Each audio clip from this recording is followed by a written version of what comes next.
Sir, excuse me po. Saan po yung Promade? Promenade. Promenade, sorry. Promade ako ng Promade. Dito.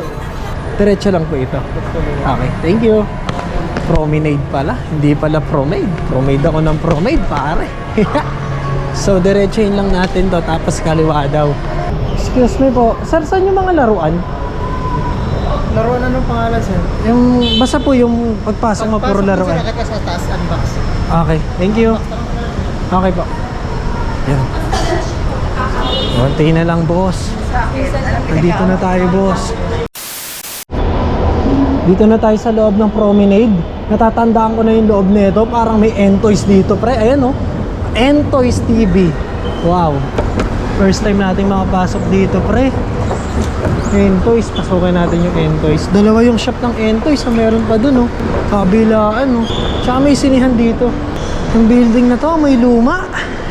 Ito parang mga naka-display lang. Ang daming laruan ni sir. Ayan, oh. Limited edition, pre. Tignan mo yung box. Lumang-luma na yung box, pre. Maganda kasi sa mga gantong shop. Makakita tayo ng mga ano talaga, no, na-preserve nila na mga toy. Tsaka lahat ng laruan ni Sir dito, mga galing Japan yan. Napapanood ko siya sa Facebook, eh.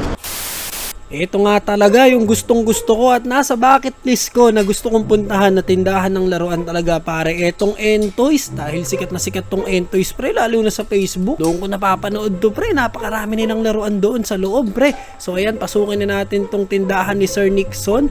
Pre, etong Entoys, ang daming mga vintage dito sa loob na to, pare. Pwede naka-open yung camera. Titingin-tingin na ako ng toys. At syempre, wag natin kakalimutan na magpaalam dahil naka-open yung camera natin. Bibidyohan natin yung mga tinda nila dito sa loob at titignan natin, pre, kung gaano kagaganda yung mga naka-display dito. Talaga nga namang tutulo ang laway mo pag nakita mo yung mga naka-display dito. Tignan nyo naman yan, puro Supreme collaboration yung mga item na naka-display dito sa harapan. At nakikita nyo ba yung display dun sa may bandang kanan? Yan yung mga Astro Boy, pre. Tignan nyo naman, ang kaganda ng Astro Boy, pre. At feeling ko talagang hindi biro yung mga presyo niyan, lalo na yung nakatayo na nag-iisa na yon, pare. At dito naman sa may gilid, makikita nyo yung R2-D2 na life size, pre. At itong Star Wars na meron dito sa baba na may nakalagay na don't touch. Yan, so hindi natin nahawakan yan. At dito naman, pre, may mga Kamen Rider dito, guys. Alam nyo ba, maganda kay Sir Nixon, namimit niya yung mismong actor ng mga Kamen Rider doon sa Japan. Yung mga Ninja Turtles dito, malalaman mo na talagang importante sila dahil nga mga nakaano pa yan, oh, acrylic boxes, pare. Itong sasakyan na to, pre, napanood ko to sa may Facebook. Ang ganda ng ano niyan. May mga sounds yan, pre. May brum brum brum brum. So lilibot naman tayo sa iba. So maraming salamat sa iyo, Sir Nixon, no, sa pagpapatuloy sa akin dito sa shop mo. Napaka-astig. So ang ganda ng loob ng shop ni sir. Puro vintage yung nasa loob. Talagang puro mamahalin. Kuya, saan pa yung tindahan na puro laruan talaga yung magkakatapat na sa kabila pa po? Sige po. Dito may mga laruan din po yun. Okay, thank you. Basement po, meron din sir. Basement po? Saan po yung basement? Okay sir, diretso ka na Cinema 678, kaliwa lang kayo dun sa may potato corner, may elevator dun, puntang basement. Basement, okay. Thank you. Tignan ko muna dito. Pwede rito lumabas? Ay, sige. Ngayon naman, konting lakad lang tayo. Dito naman tayo sa may unbox na padpad, pare. Ganda ng loob na ito, pre, dahil napakadaming glass cabinet at bawat glass cabinet niyan may mga kanya-kanyang may-ari. Makikita natin dito yung mga kanya-kanya nilang tinitinda, pre. Alam niyo yung style ng tindahan sa Japan, pre, sa may Akihabara talaga, na may mga ang daming glass cabinet din, tapos ang daming naka-display doon na kung ano-ano. At etong glass cabinet na tinitignan ko na to, kay Sir Carlo Ople to, pre. May sapatos, diba? At nabasa ko yung sticker niya. Ayan, no? Carlo Oples 300 Super Pack, pre. Meron siya ditong mga sapatos na tinitinda, may mga card. Ayan, no? Itong Dr. Doom na to, pre. 1K pre. Alam niyo naman yung Dr. Doom ngayon, no? Ang gaganap niya si Robert Downey Jr. pre, yung dating Iron Man. Kaya talagang hype na hype yung Dr. Doom ngayon. At napakadami nga palang mga cards dito, no? Like ng NBA cards, katulad ni Jordan Clarkson pre. Tingnan niyo naman, 9K yun. Tapos ito yung pinakamahal na nakita ko, Luka Doncic pre. Itong card niya na to is nasa 700K pre. Yan, nakikita niyo ba yan? Yung Panini Prism pre, 700K yan. Yung card ni Luka Doncic na yan. Tingin ko napakarami ko pang hindi napupuntahan, pero ito na yung last nating bababain yung basement pre. Madaming... Uy! Si Big Boy! Si Big Boy nga ba yun? Ay hindi, tangay na. Shit! Na-fake ako. Akala ko Big Boy na. Picture pa sana ako. Ako nga kasi ni Big Boy pre.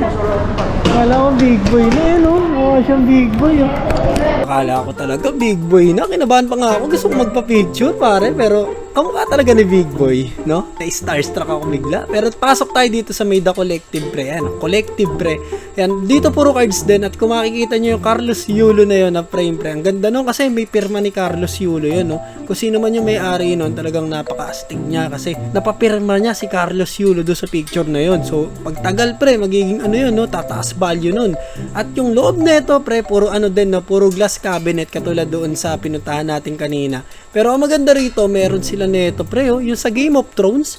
Pero yung inuupuan ng mga ano doon, yung mga nag-aagawan doon ng mga trono, ang ganda nun, napaka-classic niyan pre. So dito pre, yung mga glass cabinet dito, may mga kanya-kanyang may-ari din siguro. Dahil nga yan, may mga nakasulat dyan kung sino may-ari, tapos kung magkano, tapos iba-iba eh. Then may mga anime figure pre. Karamihan talaga pre, halos pare-parehas lang naman.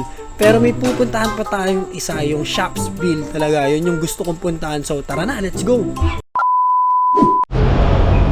May super last pa tayong pupuntahan. Ay, sorry. Shopsville, tama. Yun, natandaan ko na. Shopsville. Napanood ko yun sa Cool Pods eh. Shopsville. Sabi ko kasi, feeling ko parang hindi, meron pa akong hindi napupuntahan. Etong Shopsville. Saan yung mga tindahan laruan? Ayun o. Oh ha? Andito nga lahat. Mas maganda rito guys. Ang dami dito. So dito talaga sa Shopsville pre, kahit saan ka lumingon may laruan. Ito na tayong pinaka-akihabara ng Pinas pre. Yung loob kasi ng mall na to, talagang dikit-dikit yung nagtitinda ng laruan dito, no. May US toys, may Japanese toys, ang daming toys. Sarap pa, ano nga ako nito. Pati ito, no? Okay. Sige, ito na lang dalawa.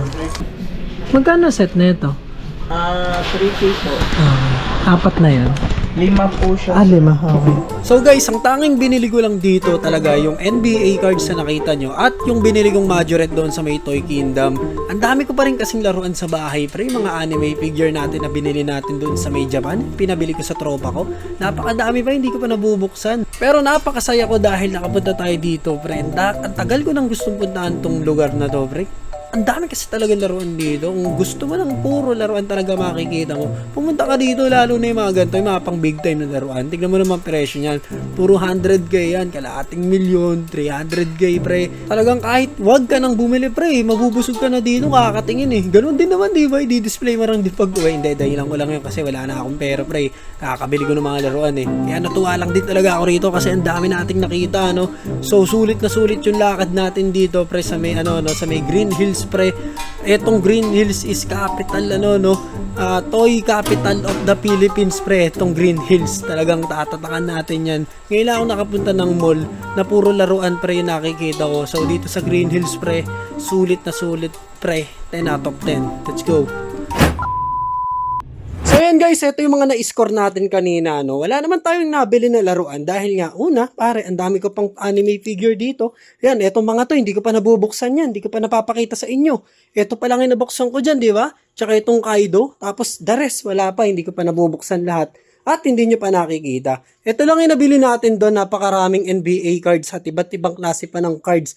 Yan, talagang yung lugar na yon sa may Green Hills Promenade pre. napakadaming laruan talaga, mananawa ka. At ito pa rin nabili natin pre, no? Sa ano naman to, sa may Toy Kingdom. Ang napakalaking Toy Kingdom pre, napakaganda.